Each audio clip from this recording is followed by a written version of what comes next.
upset me. And then seeing other people come out after and purposely do it, which then people are like, oh, well, everyone purposely does. And it's like, no, like that is not how I wanted the world to know me. Like people don't know I'm actually like a very, like extremely, like painfully shy person. And I've always been very like shy. So, yeah, that was something that always upset me. And then seeing other people do it purposely. And that was another thing where I was like, I don't know. I just think it's sad if people would purposely do something like that. Thank you so much for being so open and vulnerable about it, because yeah, it's just when you talk about it in the documentary too, and it's so interesting how your recovery from this moment it's brave, but what you just said now is actually it's me laughing through something that I wasn't ready to confront. And it's interesting because when you look at it, it's a brilliant case study in marketing from a business standpoint of someone leaning into a narrative. But then there's a human healing component that we just forget about, that we forget that someone's still having to go through this, someone's still having to heal through this. What was the most important part of your healing journey? Like, when did you confront it and what helped? Like, what really worked to recover from something this traumatic? And I appreciate that you said you maybe never fully healed, which is completely fair. But what has helped you even be confident to sit here right now and speak about it with so much composure, which I can't believe is easy? It's definitely been a journey. The beginning, I didn't want to even speak about it at all because it was just too difficult to talk about, and just the most humiliating, thing to go through. But now seeing so many other people who've went through it as well, it gives me the strength to be able to talk about it for them as well. And now being a mother with a daughter, it makes me feel extremely protective of her and of other women and girls. But I don't want anyone to ever feel that pain. So I feel like by me talking about it, maybe it will help others not make that same mistake, to not trust someone in that way. Because unfortunately, it's very rare to find someone you can trust. Like I'm so lucky now that I have such an amazing husband who I trust with my life and who would never hurt me and loves me to the moon and back and is obsessed with me. But I don't even think I would have been like ready for this type of love at this point in my life if I had not healed the way I have. Yeah, I've been through a lot in my life, and I'm proud of how strong I am and resilient. And no matter what happens to me in life, it just makes me stronger every single time. And it's, I'm really, really proud of who I am today. It's been a lot. You definitely should be. I mean, after reading your memoir and speaking to you last time about everything that happened in your teenage years and now talking about this, I'm like, you should definitely be so proud. And I'm so happy as well that you've been able to find a partner that respects you and has an amazing, as I said earlier, I love Carter. I think he's awesome. He's just such great energy, and he definitely adores you in the most beautiful, special way. And for you both to have that now and to have a beautiful family together, I think it also is inspiring to other people to go, wow, you can go through that and by the healing still be with someone who does that. Do you feel Carter was the first person to truly see and understand you, like to see you truly? It was the first time that I've shown myself truly. Wow. Like, we started dating in 2019. That was right before the documentary came out. So I had just finished filming it, and, I wasn't even looking for a relationship or anything. I was like, after what I've been through in life, I'm just going to be single forever. Like, I don't need anyone. Like, I can have children on my own. I can support myself. And I just I had such a wall around my heart that I didn't think I'd ever let anyone in. And, when I met him that day on Thanksgiving in the Hamptons, I just saw something in his smile, just the way I could see in his eyes, he was a kind person. And I'm so happy that I gave him the chance and let down the walls a little bit for my heart. And it's just been life-changing. And to have such a amazing, close relationship with someone. And I think before I was not ready for that because of what I'd been through in my life, especially with men, that it made me not trust anyone. But I feel like everything happens for a reason, and timing is everything. And I'm so grateful that I did the documentary because it really made it possible for me to now have this amazing family and my beautiful babies and just this incredible life that I just feel so grateful for every single day. We get to see the babies in the documentary. That, it's so beautiful seeing you with them. And as a mother, what's been your favorite part about becoming a mother? Just everything. Like, I did not know like a love like this could exist, and they just bring me so much happiness. And every morning, just seeing their big smiles and just how excited they are, and just seeing all these just like special moments and the holidays and the excitement and going to Disneyland. Just, it feels like being a kid again with them. And just, I'm just like so obsessed, so in love. They're like my two best friends, and we do everything together and travel the world together. And they're just so smart. They're so sweet, so kind, loving. They're so cute together. They're best friends, and just, he's obsessed with her. She looks up to him so much. And it's just so cute just to see their relationship. And they look exactly like me as well. So I just like look at them like I'm looking at myself almost. And I just want to give them the most amazing, beautiful, fun life and make them incredible human beings. And just, I don't know, just like, I feel like all of my dreams have come true. Like everything I thought about as a little girl has come true. And wow, I really believe like I manifested Carter, the babies, my home, my pets, all of my things. So you'd say you're happy? Yeah, I'm so happy. Like, I used to always make 11/11 wishes. And now every time it's 11/11, I look at Carter. I'm like, I don't even know what to wish for anymore. Like, like all my wishes have come true. And I just feel like the luckiest girl in the world. I love that. What's been, with the kids, what's one lesson from the Paris playbook that you want the kids to learn from you? I want them to know that kindness is the most important thing. Like, that's something that is so important to me. And just to feel comfortable to be able to tell me anything and always feel safe. Just to know that I'll always be there for them, and I'll always support them, and I'll always give them the best advice. And I don't know. I want them to always just feel comfortable that they can tell me anything.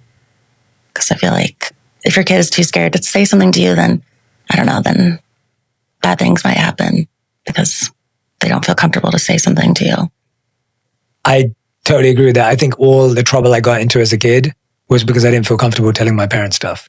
Like, I would have avoided so much trouble I got into as a kid. I was a troublesome kid, and I was a good person, but I was always just getting involved in the wrong things, and it was all because I couldn't talk to them about anything. And if I tried, it would be shut down, or I'd be told not to do that, or whatever it was. And there was just no openness in dialogue. And I love my parents; they're amazing. They felt they were doing it from a good place, from what they knew. We have a great relationship, but at the time now, I look back and I think, oh, I wish I could have just told my mom about that. I wish I could have told my dad about that, and maybe I wouldn't have, because I was scared and I felt fearful. And that way, you end up relying on yourself, but then you end up making mistakes because you're just a kid. Yeah. And so I really like that lesson, because to me, that's a really standout lesson of just how do you truly make them feel comfortable to tell you everything, and they don't feel judged, and they don't feel exactly unloved. You've had the media treat you in so many different ways. I wanted to ask you, what was harder, being misunderstood or underestimated? I feel like so much of my life and career I've been underestimated, and something I love doing is proving people wrong. So I guess I don't mind that as much now because I've really proven them wrong.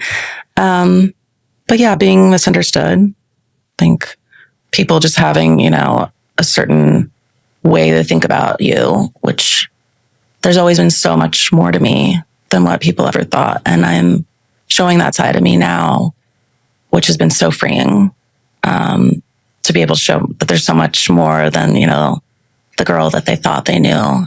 And that there's so much heart and compassion, and just showing who I truly am and how strong I truly am. I think that's been amazing to show people like what I've been through, and now to be able to turn that pain into such a huge purpose and make a difference in so many others' lives through that has been so empowering. Yeah, someone shared a quote with me the other day that said something like, the person who can see beauty in everything is undefeated. And when I'm sitting with you, I think of you as that someone who's been able to find a way of turning their pain into purpose in so many different areas of their life. Like, you can't beat someone who does that. Yeah. Like, that's the strongest person you'll ever meet, is someone who just can find the meaning, the purpose, the beauty, the lesson in everything. Mm-hmm. And then that person can rise from, you know, anything that they go through and everything that they go through. And for me, I wanted to ask you, what boundary have you put into your life that you think changed your life? Have you set boundaries that you think changed the trajectory of your life? I think for a lot of my life, I just cared so much about what other people thought of me. And I think an important message to other people as well, as it doesn't matter what others think of you. What matters most is what you think of yourself. And that has been like a powerful message for me to remind myself of. And now I just feel like I'm more myself than ever. And I want others to be able to feel that they can do that too. Yeah. And the power of being vulnerable. Because before, you know, I just always grew up thinking like, oh, like being strong and being perfect, like that is, you know, it matters. But being real and being authentic and being vulnerable and talking about even the things that hurt or things that are scary to talk about, that really just opens the door for others to feel safe to do the same thing. And I think that's been an important thing, an important message of my life.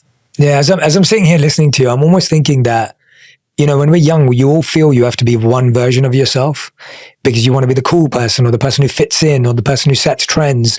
And you almost become this persona of who you think people like. And then as we get older, it's almost like we give ourselves permission every decade to be more of ourselves. Like, I feel so much more of who I am 360 today than I ever did when I was 18 years old. And it would be ridiculous to expect your 18-year-old self to be your most complete self because you haven't even had all the experiences of life yet. And now I look back and I think, oh yeah, every decade is just about me becoming more of me and giving myself permission to even be the parts of myself that other people would have laughed at before or poked fun at or not been interested in. It's almost like, no, I like this part of me and I'm happy to live with it because it's not going anywhere. Yeah. Like, it's always going to be here. What's something you used to think was love, but now you realize it wasn't? I was just watching on TikTok the other day. There's like this girl who's like an ADHD kind of influencer. And she was just saying like how a lot of us like confuse love, but it's actually the ADHD with the hyperfocus. So I feel like so many times that I thought I was in love was just actually my ADHD. Where it's like you hyperfocus on something. Yeah, you're just like, you want that, like, we love like dopamine rush or something. Yeah, dopamine rush. So it's kind of just like, you think it's love, but it's just actually your, I don't know. But then you get bored right after. So I think there was just so many times like I thought it was really love, but it was literally just because of the ADHD. Wow. It was a really funny video. I'll send you it. Yeah, send it. Yeah. We'll put it up right now for when people are watching. Yeah. I was just like, oh my God, I love this. I sent it to so many of my friends who have ADHD. I was like, this makes so much sense. Like, so many times I thought I was in love. And it was not at all. This was literally just the ADHD. All those poor guys, Paris, that thought you loved them. Sorry, guys. That's so funny. Wow. So because you get hyper-focused, but then you get bored quickly. Yeah. It's almost like you could get fixated on someone. You totally head over heels for them. And then tomorrow it's like, you can forget they exist. Wow. Forget they exist. Well, yeah. Because another thing with ADHD is like, if it's out of sight, it's out of mind. Like, you'll just, people, even objects, anything, like if it's not there, it's called object permanence. Like, you just don't even realize they exist anymore. So sorry, guys. Does that affect any other area of your life? Like, do you have to be mindful of it now that you're married and a mom? And does it affect life still today or not really? Not like with Carter, because I love him. I always remember him. But yeah, with other parts of my life, that's why I did this show actually with YouTube. And I partner with Google on this. And it's called Inclusive by Design. And it's literally a show that teaches you how to make inclusive spaces in your home, in your office, or just in your life for people with ADHD.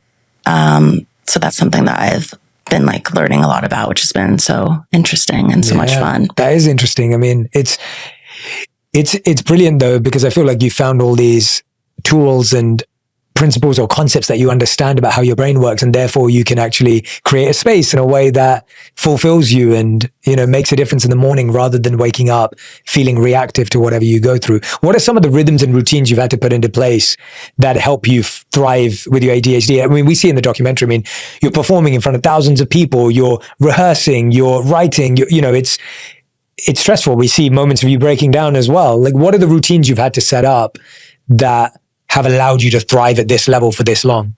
A lot of putting systems in place, a lot of like having to organize, explaining to people on my team. What do you have to say to them? Like, what do you say to someone? Your team's wonderful, by the way. Thank you. They're amazing. Like, everyone's got such great energy. Thank but like, you so much. what do you have to say to them to explain what they're going to be in for, because they may not have had that experience before? Yeah, just how like certain systems need to be. Like, I just need like things, like, it's hard to describe because there's so many things that I do in different areas, like from like the music, the business, all of it, the advocacy work. But it's really just like, I don't even know how to describe it right now. My brain is yeah. But I'm also lucky that a lot of the people on my team have ADHD as well. Mm-hmm. So they get it. Yeah. They get it as well. Yeah. And, you know, we're very creative, but we do need like systems, and we need people to understand that. And, yeah, I don't even know why I can't describe it right now. No, I get it.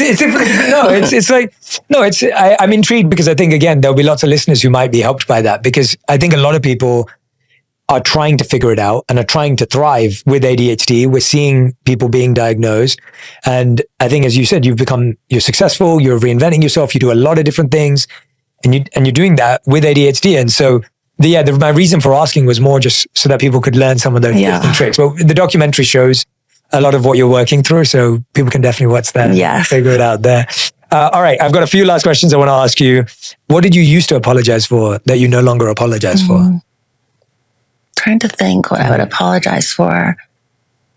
I feel like I've been unapologetic. Like, I feel like that's always. I've lived my life. Yeah.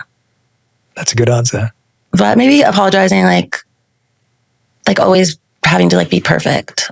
And now I'm like, you don't always have to be perfect, because no one is perfect. And that's what life is about. And you can make a mistake, but you learn from it and you grow from it.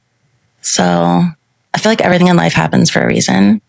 And even if you don't know the reason today, one day you'll find out. So you just have to like think about, like in life, that everything is a journey, and it's all just going to bring you up to the next level of like who you are in life. So yeah, it can be hard sometimes, but it makes you stronger. I really believe that. Paris, we were talking about this before we started recording. You posted a really, heartbreaking video of losing your home earlier this year. And I had so many friends lose home. I'm sure you had so many friends lose home. It was terrible. And LA is so large that when you're driving through it, you could even not see all of it. And I think a lot of people who are visiting LA would be like, where were the fires? And it's like, LA's just huge. There's so many areas that are sadly completely torn down and torn apart. Losing a home feels like one of the deepest grieving that you go through in life. It's your memories, your everything else. Talk to me about what it felt like to even go through that this year. And of course, it was such a shock for everyone. It was terrifying, just to see just so much devastation. I've grown up in LA my whole life, and just to see so many people lose everything was heartbreaking. And the night after the first night of the wildfires here, my husband and I were with our kids, and we were just eating breakfast, watching the news, and all of a sudden, we see this woman standing in front of this house, and Carter looks and he's like, "That is our house, the Blue Door in Malibu." And I looked, I was like, "No, it's not." And then I saw the address, and it was just like in the background, just like our house, just in flames, burnt down to the ground, completely gone. And that's how we found out about it. And just, right away, I was just thinking of all of, the memories that I had with my babies there, all of the art that we made together, family heirlooms, just so many, things that were irreplaceable, and just so many memories, all gone. And then I just started thinking about all of the other, families and mothers and children who had lost everything and they had nowhere to go that night. And I was just completely heartbroken. And I reached out to my team, Rebecca, who's the head of my Impact. It's called 1111 Impact, which is my impact arm of my company. And it's like, what can I do to help? And immediately went over to Baby and started helping them with just packing up supplies for families, and then went down to Pasadena Humane Society and fostered a dog and started filming all the pets there that had been, lost in the fires and they didn't have collars. So just reuniting them with their families and posting them up so that people would know about them and making donations to them as well. And then called up Hilton. I'm like, what else can we do? Like, we need rooms for these people. They have nowhere to live now. So put a bunch of families up in homes, and then started a whole thing online. We raised $1.5 million within 2 days, and then partnered with GoFundMe, and then raised even more money, and then gave 50 small owned businesses, women businesses that lost their businesses in the fire, all big grants and to rebuild.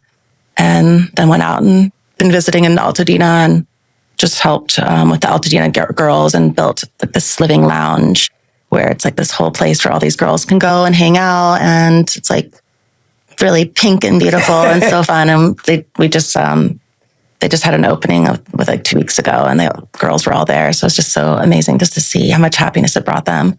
So even though, losing our home, I immediately just started thinking about everyone else who'd been affected by it and seeing what I could do to make a difference. And, it's people are still rebuilding, even though the media is not talking about it anymore because the news cycles move so fast.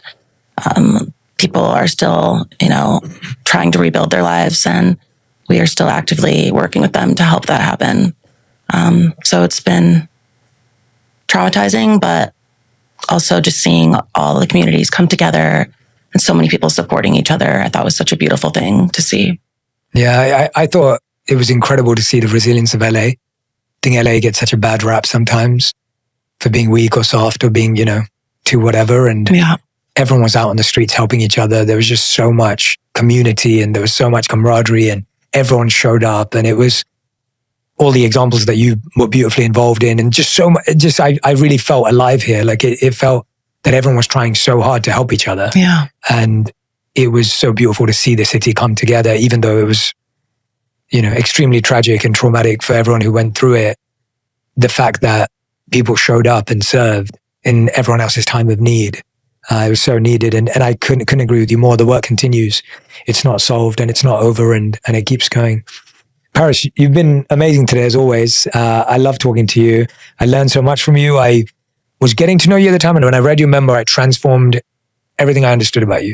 And when I saw this documentary, and even today after talking to you about it, I feel the same way, that I don't know how you did it, and I don't know how it felt, but I do know that it's extremely inspiring and is going to give a lot of courage to a lot of people. And I really hope that it saves a lot of people from some pain. And I'm grateful that someone like you is able to put their story out there in a way to uplift and empower others and own their narrative and reclaim it. It's beyond needed. And I hope so many young men and women watch the documentary, read your memoir, and recognize that their lowest point doesn't have to be a continuation of their life, and that they can transform it and turn it into something beautiful. And I want to end with asking you, we had to redo this because it's your second time. We're doing a quick fire round with you of some fun and some profound questions. So these are your fun questions, Paris Hilton. So what trend from the early 2000s do you wish the world would bring back? Mm-hmm. And what trend should stay buried forever? I love seeing just so many people inspired by all of the trends that I created back in the 2000s. Just seeing just like all of the, things that are blinged out, all the slogan tees, just the Motorola Razr, the flip phones, just all of the different styles of outfits. Like the fashion was just so much fun back then. The one thing I don't like is Ed Hardy, which I've noticed some people are wearing again. I can't. I was not into it. I love that. Great answer. We all wore Ed Hardy because of you. So Yeah, I'm just I gonna know. put that out there. I'm glad we didn't have that many pictures taken of us back then. But yeah, I did. yeah, I know you did, but that's why we all did it. So I'm glad there's no pictures of me and Ed Hardy. Yes. That's what I'm saying. What's one headline from that decade that shocks you because it was so far from the truth? There was a story that said I was dating Michael Jackson, which I've grown up with him my whole life. My mom and him were best friends since they were 13. So he was like a family to me. So when I heard that rumor, I was like, you guys will literally make up anything. That is bizarre. Ridiculous. That is bizarre. Okay. All right. When you said that's hot for the first time, did you realize what you'd created? I was like 7 years old. Really? My sister would always say it with me, like it was something, she actually said it first. And then I was like, I love that. So I started saying it a lot. And then when I got the Simple Life, then I had it trademarked. So I actually own That's Hot. But back then, I would have never have known it would turn into such a pop culture. Absolutely. Infinitely iconic. Absolutely. Yes. Infinite icon. Okay. If you and Nicole did the Simple Life today, what job would you want to try first? Well, we did for Peacock, the anniversary special, which was so much fun. And we went back to Arkansas and went and visited the family we stayed with and all the people we worked for. It was so much fun. But if we had to do something again, I think it would be fun to be like nursery school teachers because we both love kids and we're so fun with them. And I love how kids just say so many funny things. So I think that would be a lot of fun. I love that. That's a great answer. You've had an incredible multi-decade career. What is the most full circle moment that you've had so far?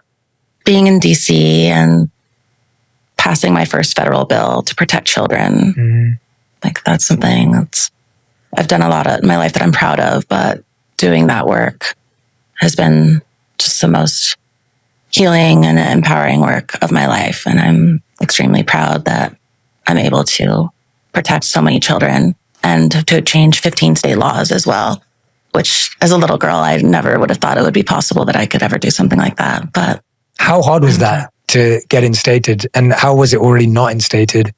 Yeah. Like, that's amazing. Like, that's incredible. Thank you. I mean, that's huge. Thank you. Like that, how hard was it to get something like that into action? It's been a lot of work, and I continue doing the work. It's been 4 years of going back and forth to DC and speaking with all of the senators and legislators and telling my story and bringing other survivors with me to tell their stories. And it's something that my team and I are, working on a daily basis because all children should be protected all around the world. And this is work that I'm not only doing in the States, I'm going to be doing it on a global level because this is unfortunately something that is still happening today. And, hundreds of children have died in the name of treatment and it needs to stop. And, no one was talking about it before I was. And now it's turned into an entire movement where survivors are finally being believed. And it's been so validating for so many of them. And it's made such a difference. So that's just been something that as a little girl, I never would have thought that was possible, but proving anything is possible. I mean, that's beyond powerful. That's incredible. Like to be able to have that impact at that scale and protect so many people coming forward. And if we don't protect our kids, then what are we doing? Yeah. To do that that's really, really powerful. I can't wait to continue to see you do that internationally, especially because sadly it's such a global issue. I know. It's the last question I'm going to ask you, Paris. So my last question is, what's a piece of advice that's kept you going through all the incredible highs and the incredible lows till this day? What's the advice? What's the insight? What's the wisdom that you carry? You can survive anything if you have heart and that you spread love and kindness throughout the world and that everything in life comes back to you. What you put out really comes back to you. And that people should just lead with kindness always. And that kindness is iconic. I love that. Kindness is iconic. I'm going to say that all the time now because you said that. And also, if anyone sees me wearing anything blingy, it's because Paris told me that because I shine a light, I'm allowed to do that. Exactly. You might start seeing me in bedazzled sequin That's why I wore it today, because you shine a light. So I was like, the light reflects in the light and we're both light. I love that. Paris Hilton, I'm so excited for people to watch Infinite Icon. Today, again, you've illuminated so much hidden meaning behind so many moments. I learn so much whenever I'm with you. I'm so excited for the world to get to see all of these incredible messages and I continue to be a fan and supporter, and feel so fortunate that I've got to know you. And I cannot wait for to see what's next. Thank you. Thank you for your time and energy. Thank you so much. It means so much coming from you, and I'm so happy, and I can't wait to do it again. Yeah, me too. Absolutely. We'll have you back in 2 years. Loves it. I love it.